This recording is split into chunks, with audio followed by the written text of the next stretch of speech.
Potential energy के हमने numerical solve किए थे, पावर से रिलेटेड भी कुछ न्यूमेरिकल सॉल्व किए थे।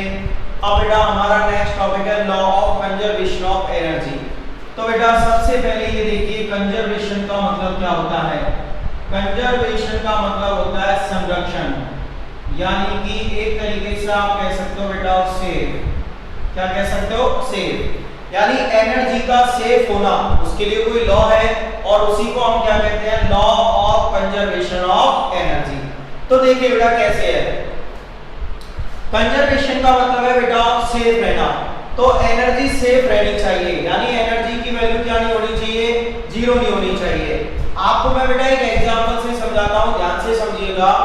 जैसे मान लीजिए मैंने बेटा एक बल्ब को ऑन किया, मैंने क्या किया बेटा? बल्ब को ऑन किया। तो देखिए बल्ब को ऑन करने पर ये तो है स्विच बोर्ड, ये क्या है बेटा? Switch board. और यहां से वायर के थ्रू कौन कनेक्ट हो रहा है बेटा? बल्ब कनेक्ट हो रहा है। कौन कनेक्ट हो रहा है? बल्ब। तो देखना यहां से इस बल्ब में कौन सी एनर्जी जा रही है? Electrical energy. कौन सी एनर्जी जा रही है बेटा? Electrical energy. ठीक है, अब ये इलेक्ट्रिकल एनर्जी धीरे धीरे बल्ब में कौन सी एनर्जी का फॉर्म ले लेती है? हीट एनर्जी का। कौन सी एनर्जी का? हीट एनर्जी का। समझिए कैसे बेटा, आप बल्ब को जब कंटिन्यू 1-2 घंटे चलाओगे या थोड़े टाइम के लिए चलाओगे तो आप उस पे हाथ रख के देखिएगा, वो कैसा हो जाता है? गर्म। और गर्म का मतलब उसमें क्या प्रोड्यूस हो गई? हीट। हीट यानी भी क्या होता है? गर्म। तो बेटा उसमें कहने का मतलब है जो उसमें इलेक्ट्रिकल एनर्जी पास हो रही थी वो ट्रांसफॉर्म हो चुकी है कौन सी एनर्जी में? हीट एनर्जी में। तो एनर्जी जीरो नहीं हुई, केवल क्या हुई थी? ट्रांसफॉर्म। इलेक्ट्रिकल एनर्जी किस में चेंज हो गई? हीट एनर्जी में। ठीक है, तो बेटा एनर्जी की वैल्यू कभी भी क्या नहीं होती है? जीरो नहीं है, जीरो नहीं होती है। कोई भी सिस्टम हो उसकी एनर्जी कभी भी जीरो नहीं होगी, क्योंकि ना तो एनर्जी को हम क्रिएट कर सकते हैं और ना ही एनर्जी को क्या कर सकते हैं? डिस्ट्रॉय कर सकते हैं। आप अपने अंदर एनर्जी क्रिएट कर सकते हो? नहीं, आप केवल उसका मीडियम एक्सेप्ट कर सकते हो, जैसे कि फुड पार्टिकल्स। तो बेटा हम ओनली मीडियम एक्सेप्ट करेंगे और वो मीडियम खुद जाकर एनर्जी को इंक्रीज करेंगे, लेकिन क्रिएट और डिस्ट्रॉय नहीं करेंगे। ठीक है बेटा, तो एनर्जी को ना तो क्रिएट किया जा सकता है ना ही डिस्ट्रॉय किया जाता है। और किसी भी सिस्टम की जो एनर्जी होती है वो बेटा सेफ होती है, अनचेंज होती है। ठीक है, एनर्जी को केवल क्या किया जा सकता है? ट्रांसफॉर्म किया जा सकता है एक फॉर्म से दूसरी फॉर्म में, और इसी को हम क्या बोलते हैं? Law of conservation of energy. और बेटा इस लॉ को समझने के लिए हम एक एग्जांपल भी यूज करेंगे। ठीक है, तो पहले हम खाली इतना लिख लेते हैं कि ये लॉ है क्या, यानी कंजर्वेशन होता क्या है।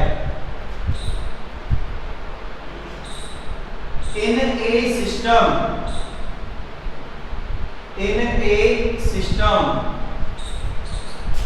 the energy remains unchanged.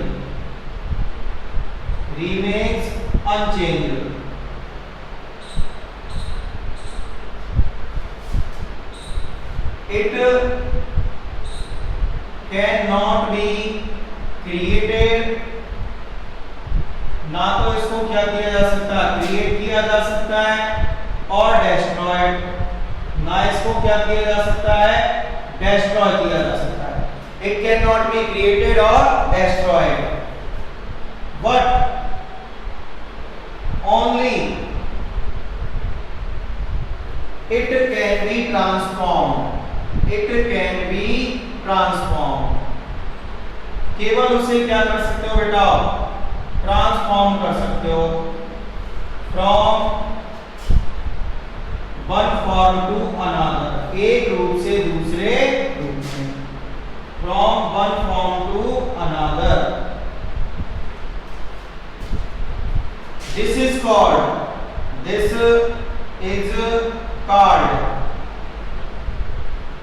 The conservation of energy. इसको हम क्या कहते हैं बेटा? Conservation of energy. क्या कहेंगे बेटा? Conservation of energy. एक सिस्टम के अंदर एनर्जी कैसी रहती है? अनचेंज रहती है। ना तो उसको क्रिएट किया जा सकता है ना ही डिस्ट्रॉय किया जा सकता है, केवल उसको क्या कर सकते हैं? ट्रांसफॉर्म, एक फॉर्म से दूसरी फॉर्म में। और इसी को हम क्या कहते हैं बेटा? The conservation of energy. तो बेटा लिख लीजिए इसको, फिर मैं आपको एक एग्जांपल समझाता हूं कैसे।